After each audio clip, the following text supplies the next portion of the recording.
Apocalipsis capítulo 2, continuamos con las interpretaciones que podemos encontrar en el tema Jezabel, que le molestaba tanto a Jesús y dijimos que de lo que leemos allí se infieren tres interpretaciones. Hemos visto una que era una problemática de que una tal profetisa, según creen los estudiosos, según lo que se rastrea en la historia o en la tradición, que había, ya dijimos, una mujer que era profetisa y que se llamaba Jezabel, o no se llamaba Jezabel, y el Señor le pone el nombre equivalente a Jezabel. ¿Por qué? Porque en una de las interpretaciones de Jezabel, esa falsa profeta le daba libertad a los gentiles y los llevaba a los gentiles, inspirada por el diablo, con un pseudo cristianismo, a que los provoquen al Señor con comer cosas sacrificadas a los ídolos con libertad. Ya dijimos que comer cosas sacrificadas a los ídolos, si tenemos ciencia, no es pecado. Pero si no tenemos ciencia y forzamos la conciencia porque creemos que está ofrecido a tal Dios y la como algo con conciencia de pecado, entonces peco.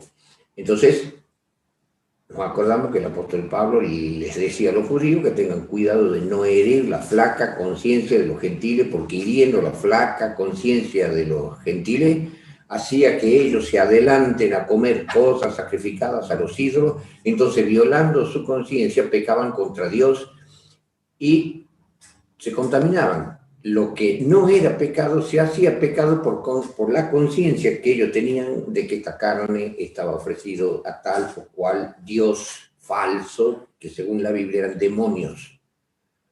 Entonces, ¿cómo nos iba a enojar Dios? Entonces el apóstol Pablo bregó para que los cristianos gentiles tengan ciencia y pudiesen comer con libertad cualquier carne, como los judíos o como nosotros mismos. Que a mí, ¿qué me interesaría? Por favor, me mataría de risa, yo me moriría de la risa, yo. Si me dan un asado y me dicen, mira, ha sido dedicado a la diosa Luna, pero ¿cómo me reiría y comería el asado nomás tranquilo? ¿Pero por qué? Porque yo tengo ciencia y pienso que ustedes también.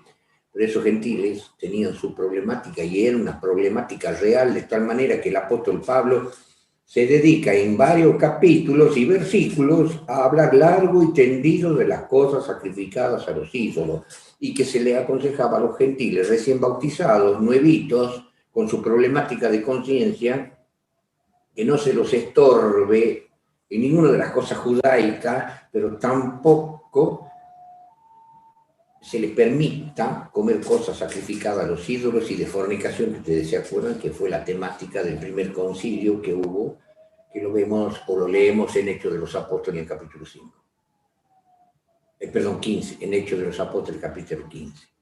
Y entonces el apóstol Santiago dijo que al Espíritu Santo le había parecido bien que no se lo incomode a los gentiles, solo que no coman cosas sacrificadas a los ídolos. Pero en las epístolas ustedes ven cómo el apóstol Pablo buscaba de darle ciencia.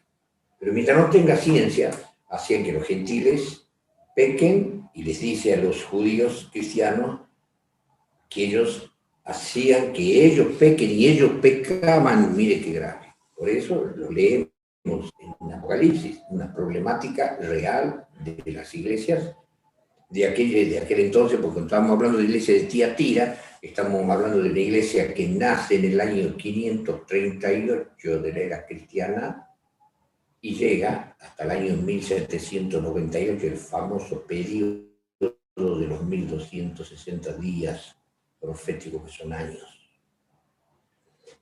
Pero ya Jezabel, un instrumento satánico, había pasado bastante tiempo y estaba introduciendo una problemática que ya en tiempo de los apóstoles se daba y que por la sabiduría y el poder del apóstol Pablo se frena esa problemática de que los cristianos judíos pequen contra sus hermanos, contra Cristo pecáis, y entonces se condenaría el judío que lo hace al gentil comer, y el gentil que come con conciencia de pecado también dice que peca contra Cristo. ¿Y cómo dice Pablo? Y harás que se pierda tu hermano. Qué grave, ¿no? Que peque contra Cristo y que se pierda tu hermano. Y entonces ese influenciador también pecaba contra Cristo, y si no se corregía, Dios iba a hacer caer el pecado de ese hermano gentil sobre su cabeza. Esa problemática, bueno, se la venció en tiempo que los apóstoles vivían, que Pablo vivía, pero Satanás siempre daba vuelta, de tal manera que alrededor del año 500 y pico, cuando la Iglesia de Roma comienza a introducir una serie enorme de doctrinas que no estaban en la Biblia, Satanás busca de molestarlo a Dios, de hacerlo sentir celos a Dios. Y entonces trabajó sobre esta problemática literal. O sea, lo que vemos ahí en Apocalipsis de esa Jezabel con cosas, acontecimientos literales. Hacer que coman los gentiles, porque ¿qué hacía Pablo? Dejó una doctrina para los gentiles. ¿Qué hacían los cristianos gentiles? Seguir predicando a los cristianos gentiles. ¿Y qué estamos haciendo nosotros? Somos todos cristianos gentiles. ¿Y a quiénes predicamos? Y a todos los gentiles. De otras iglesias, de gentiles. Y tratamos de predicar a los judíos, y los judíos son muy reticentes. Son raros los judíos que se convierten. Y hay algunos cristianos judíos, pero uno cree de una manera, el otro creen en Cristo, ¿cómo no? Y en la ley de Dios, muy bien, pero en muchas otras cosas. O sea que el evangelio de Pablo sigue dentro de los gentiles, a través de los siglos. Y entonces Satanás hace de que muchos pequen y los provoquen a celos, y en ese tiempo se dio. Y Cristo se manifiesta con una ira tremenda contra esa Jezabel, porque comían cosas sacrificadas a los ídolos, entonces comían con conciencia de despreciarlo a Dios, de menospreciarlo, de atreverse, de provocarle en la cara y comer en honor a los demonios. Por eso Pablo explica eso y se enoja Jesús. Dejamos esa interpretación, pero vamos a la otra que está relacionada también. Esa Jezabel tiene también un simbolismo de qué es lo que ha pasado en tiempo real cuando vivía la Jezabel que los llevaba a los israelitas a pecar.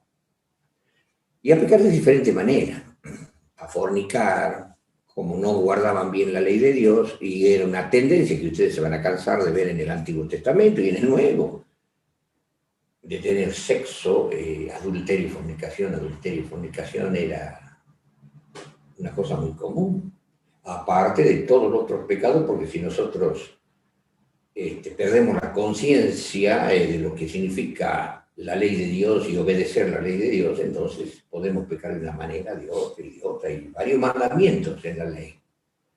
Pero la que más ha caído el hombre a través de todos los tiempos, bueno, en el tiempo de Israel, robo, asesinato, calumnias, llevar a que sean muertos de hermanos por calumnias, y por eso el Señor ha dado claras instrucciones en el libro de Deuteronomio, de que tengamos cuidado de juzgar y de destruir la imagen de un hermano, y en aquel tiempo se la podía destruir y ese hermano podría haber sido apedreado.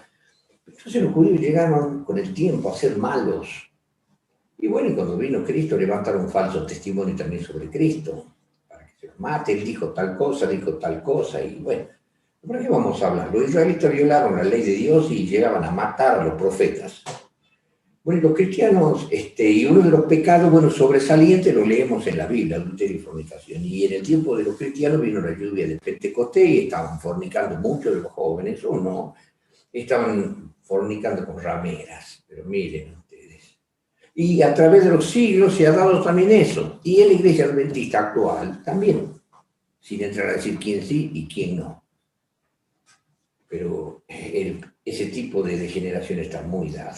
Entonces el diablo se la ingenia y también Dios condena, porque lo de la doctrina de los nicolaitas o las prácticas, que en este caso no habla de los nicolaitas, pero está hablando de Jezabel, que también había fornicación en dos aspectos. Los israelitas fornicaban y adulteraban contra Jehová. Vamos a dar la interpretación 2 y después vamos a dar la interpretación 3. Vamos a ver unos textos en la Biblia. Vamos a ver en el libro de Oseas, expresiones que yo creo que ustedes las han leído y las han memorizado, o a lo mejor no, las han leído, pero no pensaron en lo que estaban leyendo. Podemos ver nosotros en Oseas 3, y en Oseas, en el capítulo 3, el Señor dice en el versículo 1, ahí habla Oseas, y díjome otra vez Jehová, ve, ama a una mujer amada de su compañero, aunque adúltera, como el amor de Jehová para con los hijos de Israel, los cuales miran a dioses ajenos y aman frascos de vino. Y en el versículo 3 al 5, el Señor profetiza sobre el Israel futuro, actual ahora. En ese tiempo futuro, actual ahora. Y díjele, o les dije, y esto es muy importante, ¿cómo serían los judíos ahora? ¿Y cómo eran en aquellos entonces? Y díjele, o les dije, tú estarás por mía. O sea que el Señor, ¿cómo se presenta? Vimos en el versículo 1, se presenta como marido, se presenta como esposo. Israel como congregación, que quiere decir iglesia, la esposa de Cristo, adúltera, todos los israelitas, de forma figurada, como una mujer de Jehová, fueron siempre adúlteros. ¿Por qué? Porque adoraban dioses ajenos, lo dejaban al verdadero Dios para adulterar o fornicar, y hay varias expresiones así, yo les voy a leer algunos versículos, hay muchos.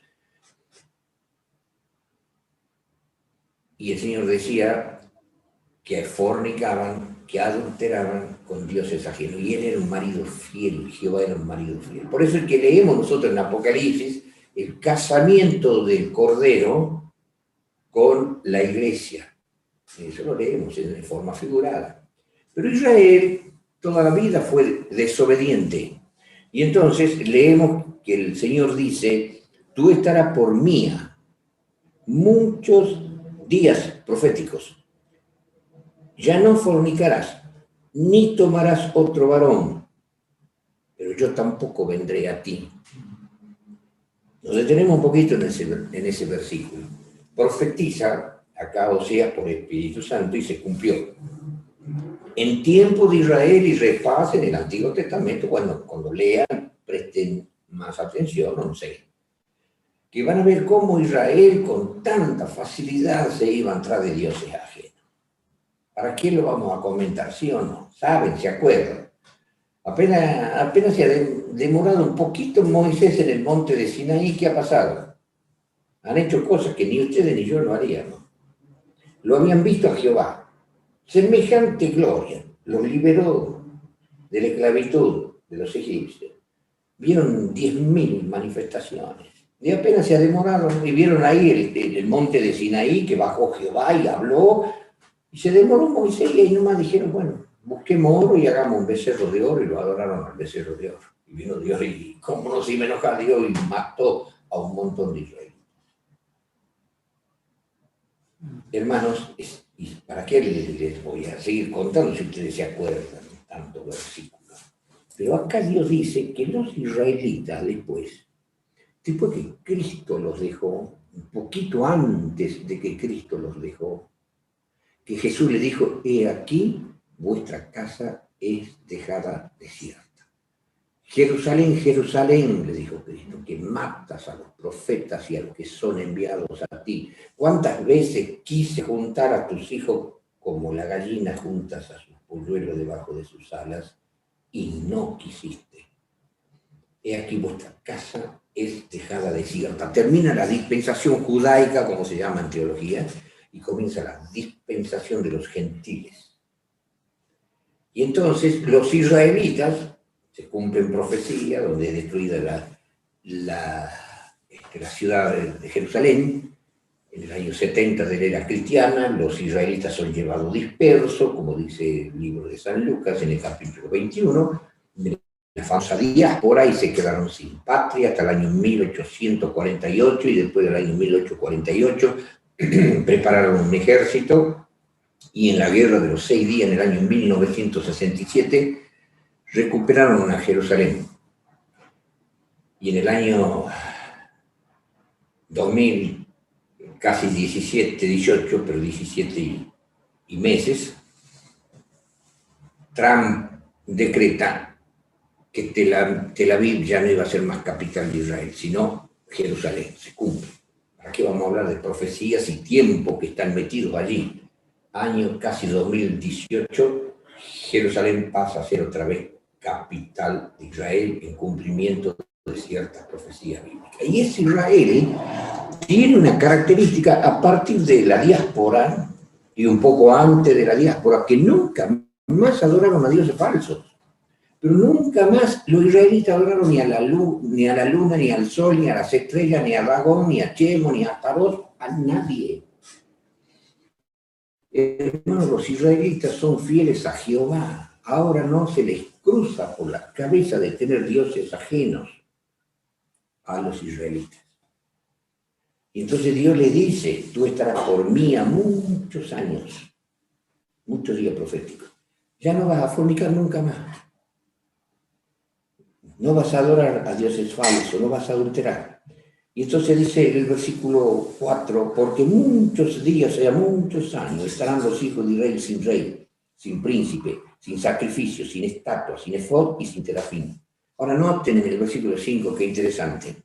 Pero después volverán los hijos de Israel y buscarán a Jehová su Dios y a David su rey, de forma simbólica a Cristo, y temerán a Jehová y a su bondad en el fin de los días. Está profetizando que los israelitas nunca más iban a adorar a dioses falsos, iban a ser fieles ahora a Jehová, va a estar por mía muchos años, pero yo no vendré a ti, en una palabra, no te voy a buscar como esposa, te abandono, a pesar de que vas a ser mía, vas a ser fiel, te abandono. Pero al final de los tiempos vas a volver a mí y yo te voy a recibir y se convertirán ellos. ¿Qué les falta a ellos? Si bien creen en Jehová, tienen que convertirse a Cristo. Y va a llegar el momento en el fin de los tiempos, y hay varias profecías, como en Zacarías en el capítulo 12, habla de la conversión de los judíos, que Dios les va a dar el Espíritu Santo y se van a convertir, y lo dice el apóstol Pablo en Romanos en el capítulo 11 también. Cuando haya entrado la plenitud de los gentiles, se convierten en los judíos y al poco tiempo viene el fin. Hermanos, pero siempre está ese simbolismo, yo el esposo, ella mi esposa, el adulterio y la fornicación de forma espiritual.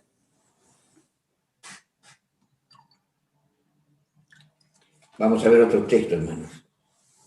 Jeremías, capítulo 3, versículo 20.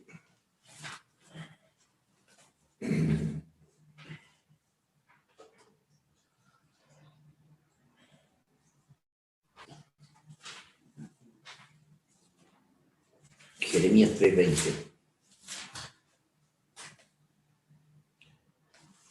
Dice el Señor, mas como la esposa quiebra la fe de su compañero, así prevaricaste contra mí, oh casa de Israel, dice Jehová. Vemos otra expresión, muchas veces lo dice, yo estoy leyendo algunos textos. Vamos a ver capítulo 3, versículo 14, el mismo capítulo 3, pero versículo 14. Convertíos, hijos rebeldes, miren lo que era Israel antes. Convertíos, hijos rebeldes, dice Jehová, porque yo soy vuestro esposo,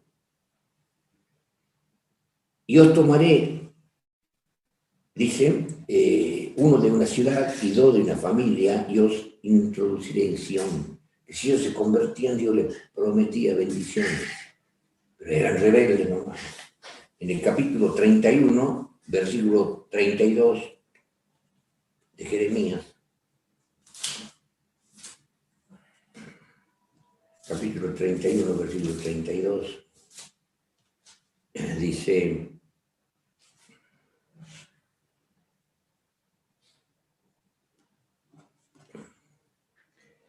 como el pacto que hice con sus padres el día que tomé su mano para sacarlo de tierra de Egipto, porque ellos invalidaron mi pacto, y el pacto de Jehová era la ley, pisotearon la ley de Dios.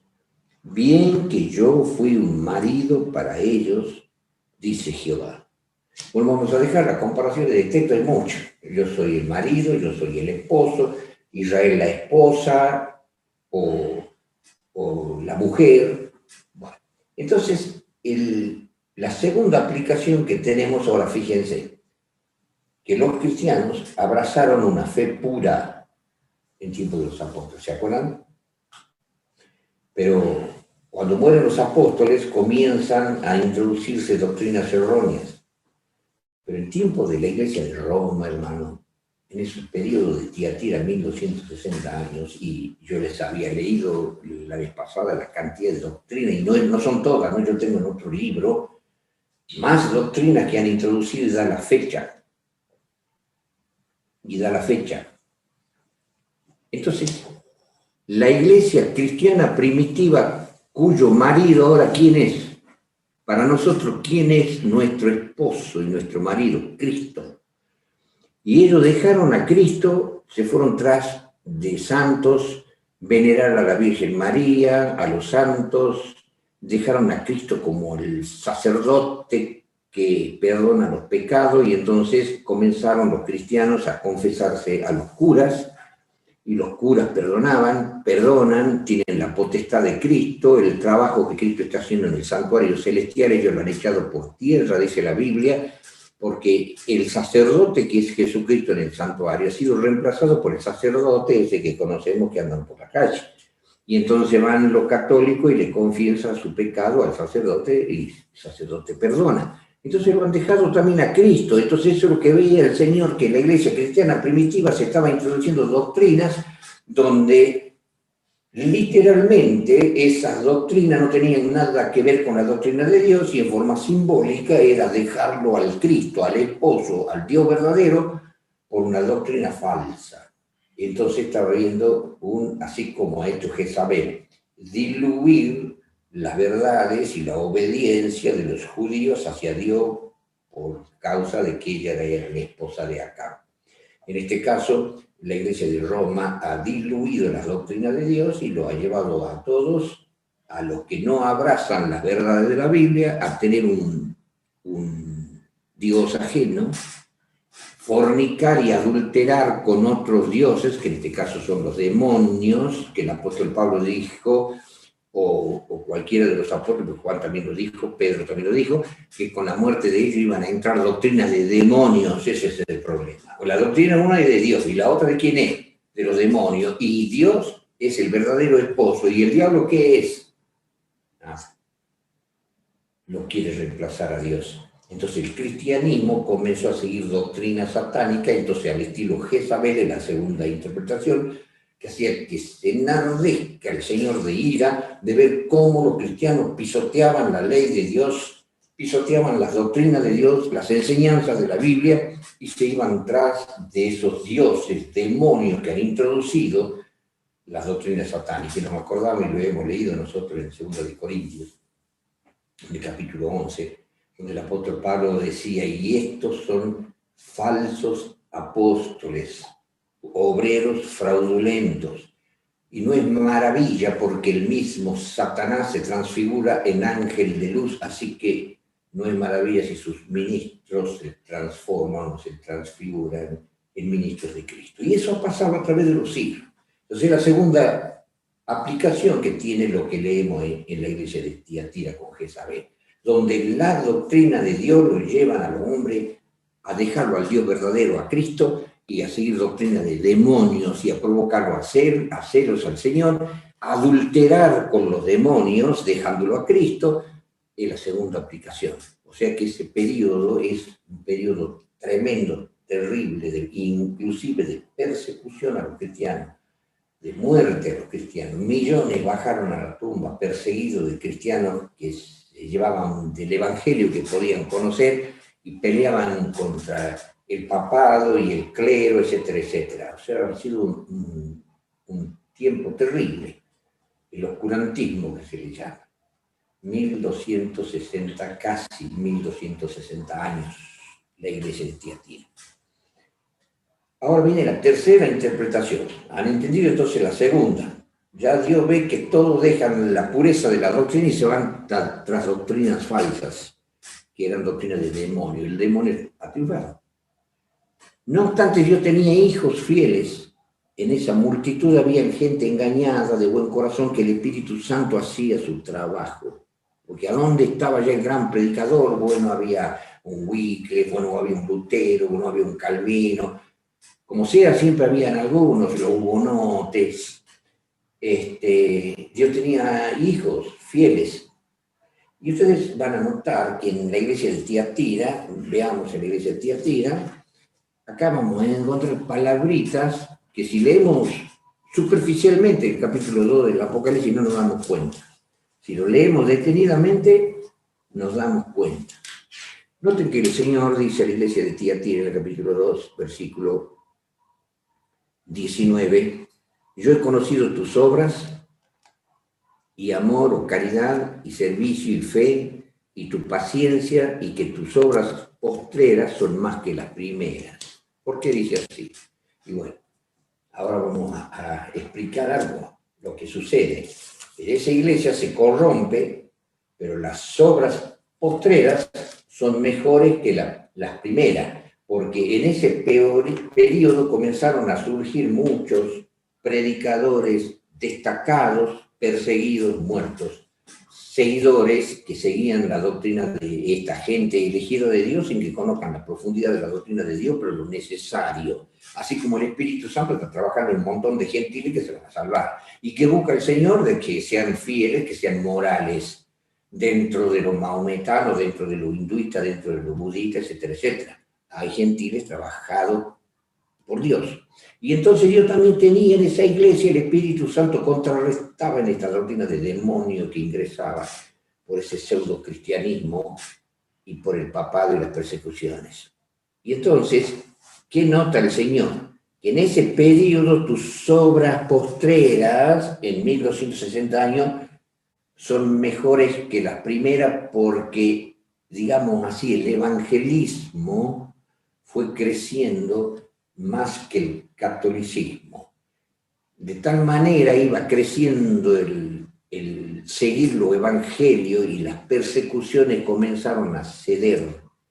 En ese tiempo se descubre la imprenta y comienzan a imprimirse Biblia porque porque tus obras postreras vino la Revolución Francesa, vino la libertad religiosa. La libertad religiosa es historia, y con la libertad religiosa hay una explosión, donde se imprimen Biblias, las iglesias comienzan a abrirse, y cada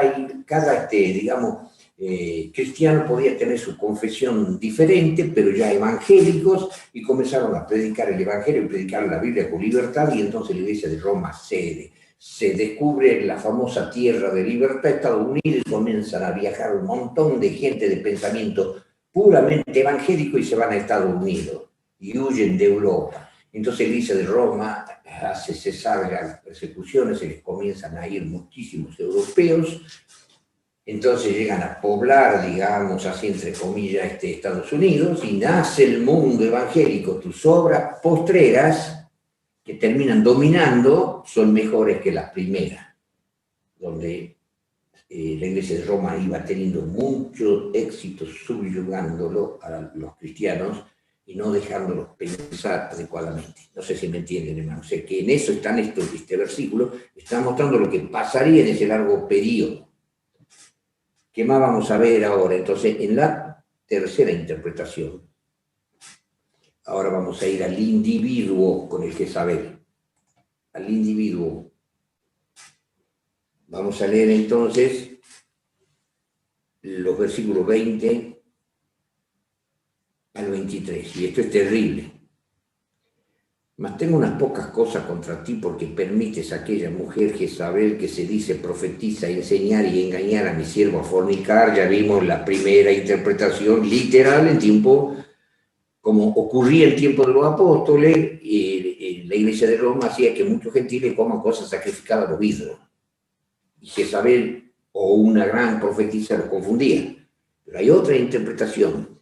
Dice el versículo 21, y comer cosas sacrificadas a los ídolos, y el 20 y el 21, y le he dado tiempo para que se arrepienta de la fornicación y no se ha arrepentido. Bueno, ¿a quién le ha dado tiempo para que se arrepienta de la fornicación y no se ha arrepentido? El versículo ese es muy profundo. Bueno, digamos que Dios le habrá dado un tiempo, según algunos estudiosos, que Dios le había dado tiempo para que se arrepiente esa falsa profeta.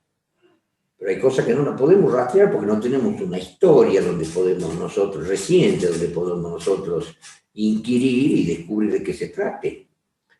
Pero de forma particular, le he dado tiempo para que se arrepienta de la fornicación y sigue hablando y le da el Señor con la fornicación.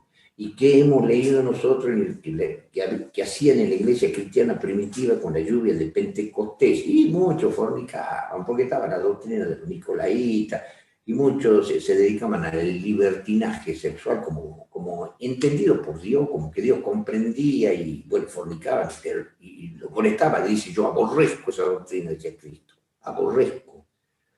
Bueno, pero acá el Señor nos está dando otra instrucción, le he dado tiempo, muestra que Dios a muchos fornicarios literales le da tiempo para que se arrepientan. Y de forma simbólica dice, he aquí yo la he hecho en cama a la Jezabel que llevaba a fornicar, y ahora hablando del individuo cristiano, yo la he hecho en cama, y a los que adulteran con ella, indistintamente utiliza la palabra fornicación o adulterar. Yo creo que ustedes saben eso, ¿verdad? Es lo mismo. La palabra, aunque fornicación se entiende en un contexto, cuando el contexto acompaña a la palabra fornicación, es relación sexual de soltero con soltero. Y adulterio es de casado con casado. Pero el adulterio no tan solo significa adulterio, tiene que ver con el sexo, ¿no? Yo puedo adulterar una bebida, por ejemplo, adulterar una Coca-Cola o adulterar una comida, y no se trata allí de sexo. O sea que entra la palabra adulterar, pero yo no puedo decir este producto está adulterado, podemos decir, pero no puedo decir este producto está fornicado. ¿Se dan cuenta? Entonces la palabra fornicación, adulterar es amplia en algún aspecto. Fornicación tiene que ver puramente con el sexo. Entonces, el fornicar también es pecado de soltero con soltero y de casado con casado y casado con soltero y soltero con casado. Y adulterio, casado con casado y bueno, casado con casada, casada con casado. Pero también puede ser adulterar otra cosa. Entonces en la Biblia, en el contexto, ustedes deben ver que indistintamente Dios dice, has fornicado con otros dioses, has adulterado con otros dioses, pero en la vida privada, el Señor acá también habla, o de adulterar un mandamiento que dice que no tendrás relaciones sexuales ilícitas, es adulterar. O en esa relación sexual ilícita puede ser de soltero con soltero, perdón, soltero con soltera, soltera con soltero, casado con casada, casada con casada. Entonces, hermanos, Dios de forma simbólica dice, yo la he hecho en cama a esa Jezabel en tu vida espiritual. Muchos tenemos una Jezabel en cama, y a los que fornican o adulteran, y sigamos leyendo. Y aquí yo la he hecho en cama, y a los que adulteran con ella, en muy grande tribulación, si no se arrepintieren de sus obras. Primero el Señor los prueba a muchos cristianos, y la lección que podemos sacar nosotros en ese tiempo, en tiempo de Israel, toda la vida los hombres han estado tras del pecado del sexo. Y ahora de los adventistas, y bueno, sacamos una lección también. Y de lo evangélico en el pasado, o de los evangélicos, o de todo el mundo, a quienes Dios está buscando, para que se salven o no, los bendice o los castiga. Yo le echo en cama y a los que adulteran con ella en muy grande tribulación. Primero, angustias, tristezas, tribulaciones de diferente tipo. Que tenemos este problema, este otro problema, que esta enfermedad, que esta desgracia. Y danzamos de tribulación en tribulación como castigo de Dios para que abramos los ojos y abandonemos el pecado. No lo hacemos. Y entonces viene la otra parte, versículo 23.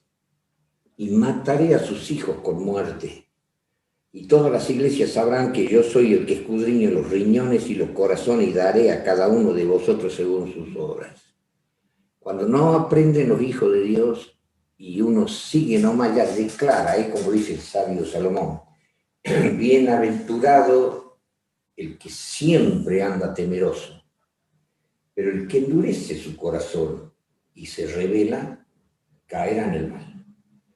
Un hijo de Dios puede tener muchas tentaciones, muchas luchas, cae en pecado y vence y pelea de corazón porque quiere ser fiel a Dios. Pero cuando alguien dice, no, yo no puedo, no, voy a seguir haciendo esto con Dios, me entiende, Dios me comprende. Bueno, no entiende nada el Señor ni comprende nada. Y viene el Señor, primero nos da castigo de tribulación, de angustia, y entonces cuando el Señor tiene que matar, dice, mataré a los hijos con muerte.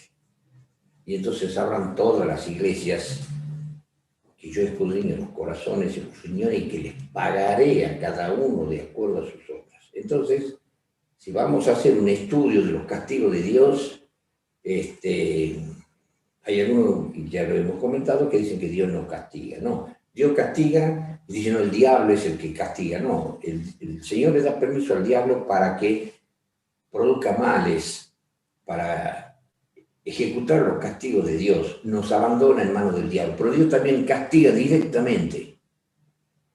Jesús dice, yo, no dice el diablo, yo reprendo y castigo a los que amo. Sé pues celoso y arrepiéntete. Jeremías, profeta, no Roberto Íñigo ni ningún otro adventista que diga, no, Dios es amor, Dios no castiga, todo lo hace el diablo, no. ¿Qué creemos nosotros que Dios es un viejito, un abuelito buenito que nunca se enoje y nosotros nietitos hacemos de todo y el abuelito no hace? No es así, hermano. Dios es terrible, él mismo lo dice. Jehová, terrible es su nombre, terrible. Y él mismo dice, así como yo me he gozado de bendecirlos, si los israelitas pecaban, ¿qué decía? Me gozaré en castigarlos. En el libro de Proverbios, en el primer capítulo, dice que nos arrepintamos, que busquemos la sabiduría, que sigamos la sabiduría, pero como no lo has hecho, dice Dios, y has desobedecido, el día que te vengan las calamidades y clames a mí, yo no te oiré y me burlaré. Palabras duras. Me burlaré de tu dolor y de los castigos, etc. Jeremías, profeta, dije yo, le decía a Dios, Señor, no le oraba al diablo, y eso le digo por algunos adventistas que dicen, no, Dios no castiga, Dios es un abuelito viejito que no, ni escucha bien ni ve bien, pobrecito. Me molesta a mí, perdónenme, mi querido hermano, Dios es un ser majestuoso y Él es el que hace las cosas. Cuando quiere mandarlo a otro, Dios puede mandar a un compañero mío de trabajo que me haga un daño, para que me echen del trabajo y levanta falsos testimonios, viene el gerente o el jefe y lo ha utilizado a un compañero mío, o lo puede utilizar al diablo, o lo hace él directamente, pero tras de todo está Dios. Por favor. Entonces, el profeta Jeremías le dice a Jehová, Señor, castígame con tu juicio, mas no con tu ira para que no me destruyas. Bueno, y el montón de textos, hermanos, yo no me puedo desviar. Pero yo he conocido, hermanos, y lo digo con miedo, no doy nombre, a través de mi carrera de instructor desde los 15 años, y bueno, y hasta el día de hoy enseño la Biblia, pero he podido ver, y hasta le dije yo, hermano, abandonar tu vida de adulterio. No vaya a ser que se te cumpla este versículo que está en Isaías, y ese hermano no abandonaba su vida de adulterio. No, es que Dios comprende, además yo no lo interpreto así. Bueno, está con grandes tribulaciones y problemas, son avisos de Dios, tened cuidado. No, yo no interpreto como vos, me dijo. Y me dijo así, y siguió adulterando. No interpreto como vos. Bueno, eres dueño de interpretar como quieras. A los 20 días Dios le mató un hijo. Un caso les cuento, les puedo contar varios. No juguemos con Dios. Si llevamos una vida de fornicación y adulterio total, primero angustia, tristeza, tribulación, problemáticas de diferente tipo, y si no, el Señor puede matar a nuestros hijos. Y yo me acuerdo de esos casos y tiemblo, hermano, porque he visto la mano dura de Dios tal cual como dice acá. Y entonces dice el versículo, todavía Cristo lo dice, notemos, y mataré, no dice que el diablo va a matar, a sus hijos con muerte, y todas las iglesias sabrán, y la iglesia son gente, congregación, todos los hombres y las mujeres cristianas sabrán de qué iglesia. Bueno, los adventistas de la iglesia de España, los adventistas de la iglesia de Argentina, de Paraguay, de Chile, de Bolivia y de la iglesia donde sea, y también la iglesia adventista, la iglesia evangélica, la bautista, los testigos de Jehová y los mormones, todas las iglesias sabrán que yo Jesús. Así que deja de pensar, no, Jesús no castiga. Sabrán todos, dice, yo mataré a sus hijos con muerte, y todas las iglesias sabrán que yo soy el que escudriño los riñones y los corazones, y daré a cada uno, si le va a dar al diablo para que dé el pago, como dice, y le daré a cada uno conforme a sus obras, y le daré a cada uno de vosotros según sus obras. Ahora noten, Jesús es el que escudriña los corazones y los riñones. Ahora vamos a Jeremías capítulo 17, 10.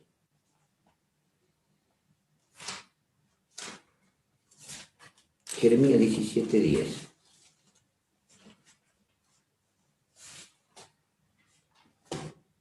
¿Quién es Jesús, hermano? Yo, Jesús, sabrán todos que yo soy Jesús. Yo soy Jesús, el que escudriña los corazones y los riñones, y daré a cada uno de acuerdo a sus obras. Miren lo que dice el Señor. Miramos el versículo 9 también y el 10. Miren lo que dice Jehová, que es Jesús. Engañoso es el corazón más que todas las cosas, y perverso. ¿Quién lo conocerá? Yo Jehová. Como dice Apocalipsis, yo Jesús.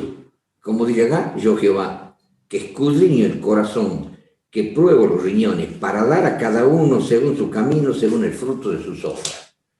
¿Quién es Jehová? Jesús. ¿Quién es Jesús? Jehová. Y Él conoce el corazón del hombre, lo escudriña, solamente Él lo conoce y pagará a cada uno de acuerdo a sus obras. Entonces es la otra interpretación, que aprendamos a ser fieles a Dios y que jamás endurezcamos nuestro corazón, y que aprendamos a serle fieles a Dios, porque en cualquier momento lo podemos cansar, tal cual como dice Apocalipsis, tal cual. Primero con tribulación, con angustia, abramos los ojos, y no endurezcamos el corazón como para que venga Dios y nos dé un drástico castigo. Entonces salimos de eso, hermanos.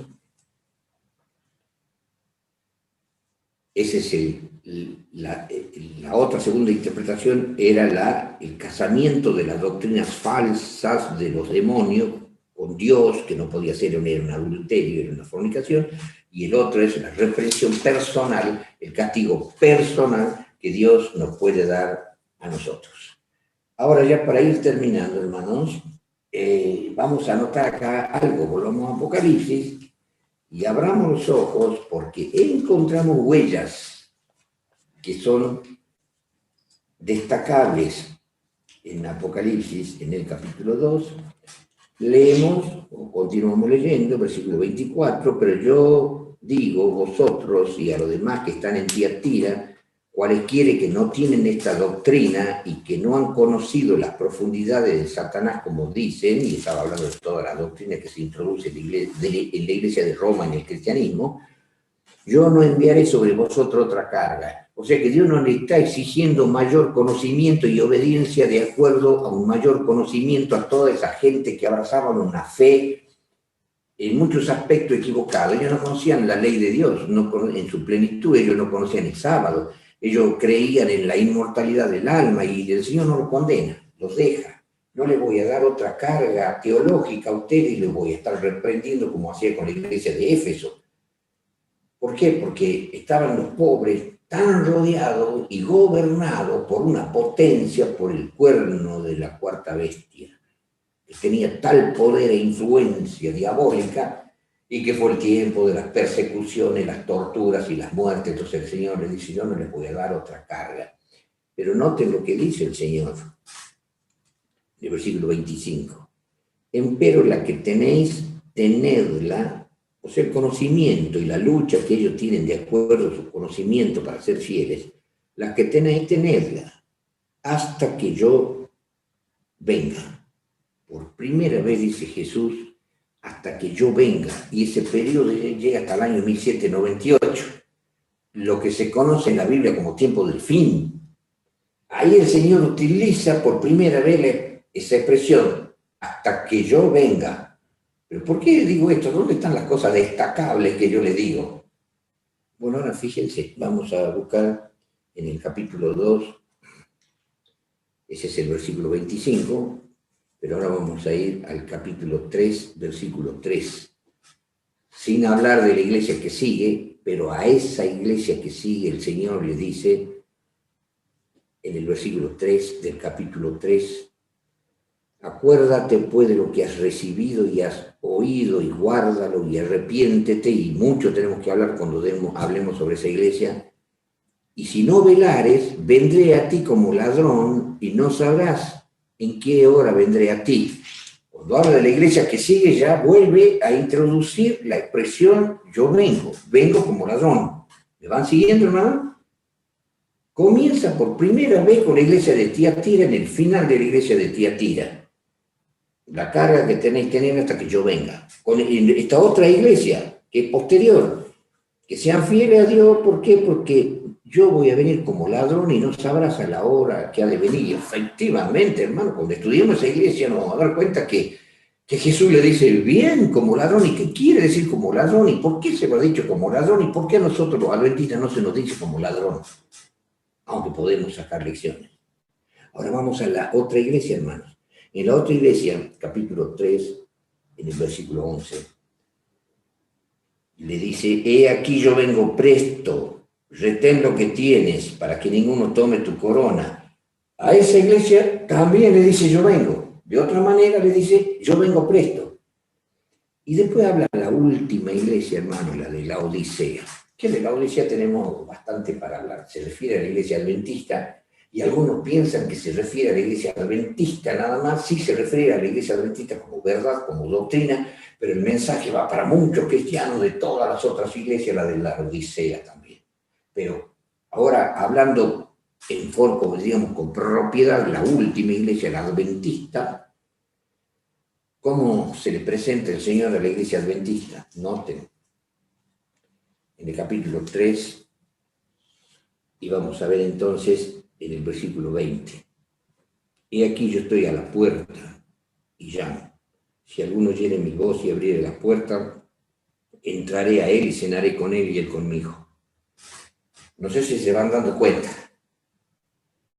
Ya habla de la iglesia adventista que tiene que terminar con la segunda venida de Cristo. La expresión de Cristo es, he aquí yo estoy en la puerta. O sea, lo más cercano posible. A uno dice la carga que tenéis, tenedla hasta que yo venga. Ya está hablando del venida de Cristo. Al otro dice, si no velare, yo vendré como ladrón. No sabe a la hora que yo voy a venir. A la otra ya le está diciendo que él va a venir presto. Pero a los adventistas le dice, yo ya estoy en la puerta. No sé si me entiende.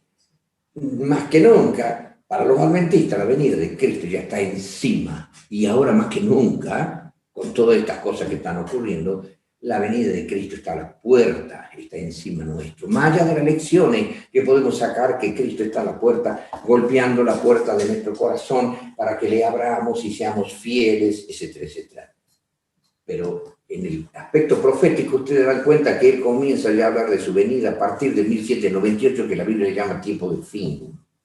Y de diferente manera lo dice hasta que llega a la iglesia adventista, que es la última, que es la que va a terminar el Evangelio con su mensaje, va a terminar todo y toda la profecía cumplida y la venida de Cristo. Yo estoy a la puerta. Quiere decir que en este periodo está a las puertas. Para que sea diferente a lo que nosotros vamos a leer ahora en Tesalonicenses.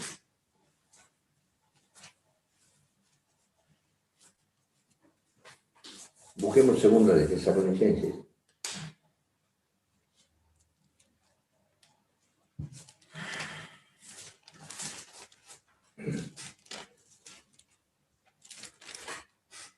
Segundo de Tesalonicenses, esto lo hemos comentado ya. En el versículo 1, el apóstol Pablo dice, capítulo 2, perdón, segunda de Tesalonicenses, capítulo 2, versículo 1, y lo vamos a leer hasta el versículo 3, 1, 2 y 3. Miren la problemática que se daba en tiempos de los cristianos primitivos.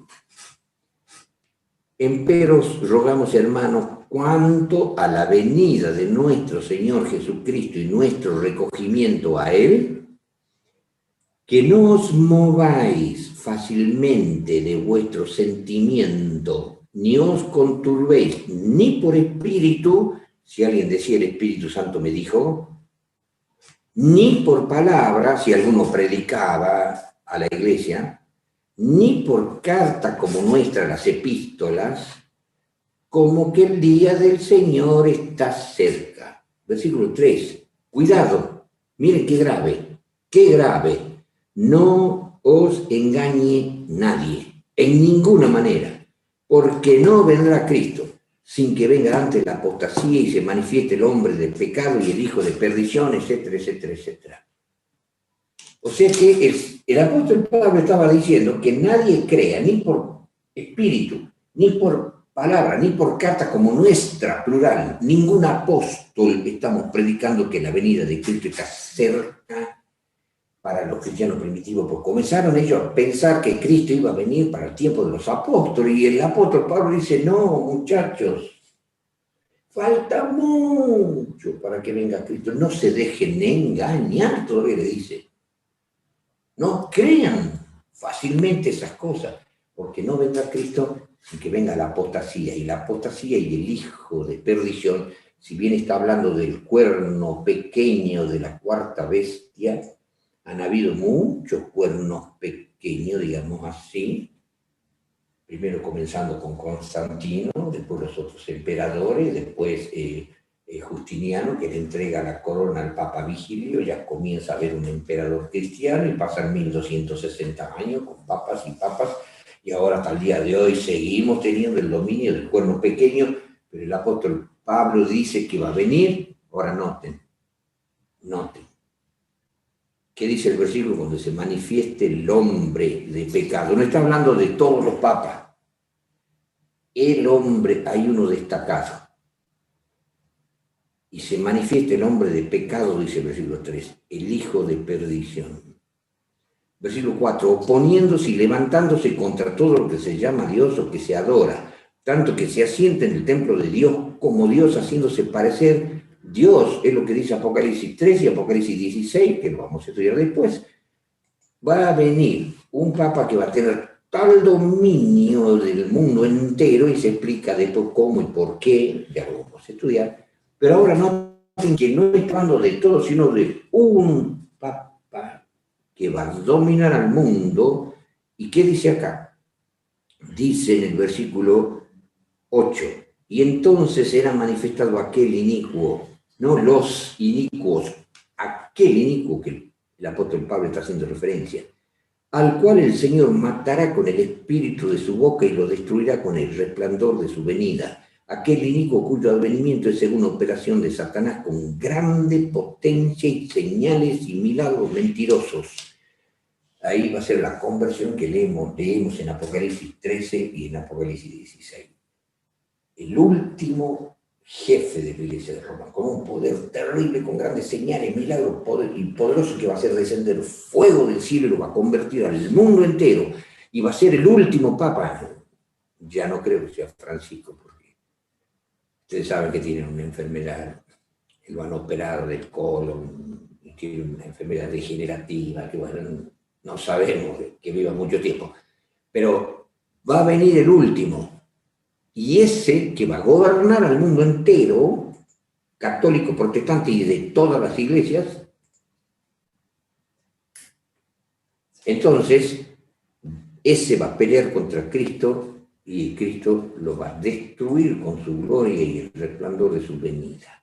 Entonces noten lo que faltaba para que Cristo venga. El apóstol Pablo se trasladó desde aquel tiempo, pasó por los 1260 años y se fue más allá del año 1798 y se fue al año X. Cuando haya un papa que gobierne a todo el mundo entero, menos a los adventistas, y venga Cristo y el Señor lo destruye. Ahí va a venir Cristo. Pero nuestra iglesia está en un periodo, estoy a la puerta, hijos míos, estoy a la puerta, estoy pronto a venir, estamos pisando los últimos tiempos. Y terminamos,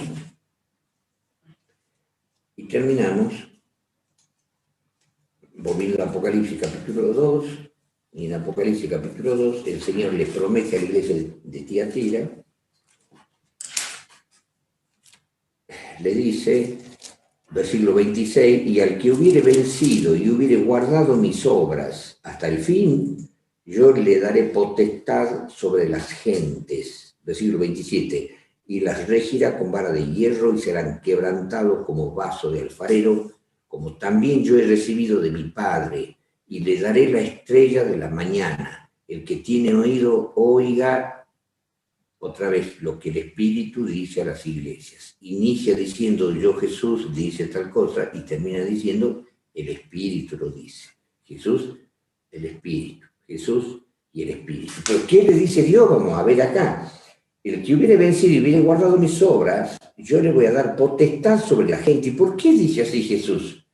Y regirá con vara de hierro y serán quebrantados como vaso de alfarero, como también yo he recibido de mi Padre.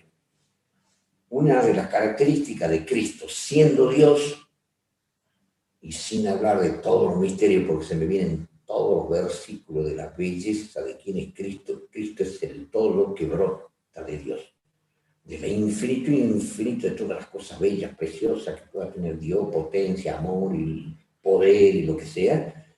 Afloró el Cristo, afloró de Dios, llegó a ser hombre, pasó por nosotros, fue a la muerte, peleó contra el diablo, murió, peleó contra el diablo, absorbió como esponja nuestro pecado, lo destruyó y nos regaló su vida. La vida de Dios, ¿de quién es la vida de Dios? Dios es vida.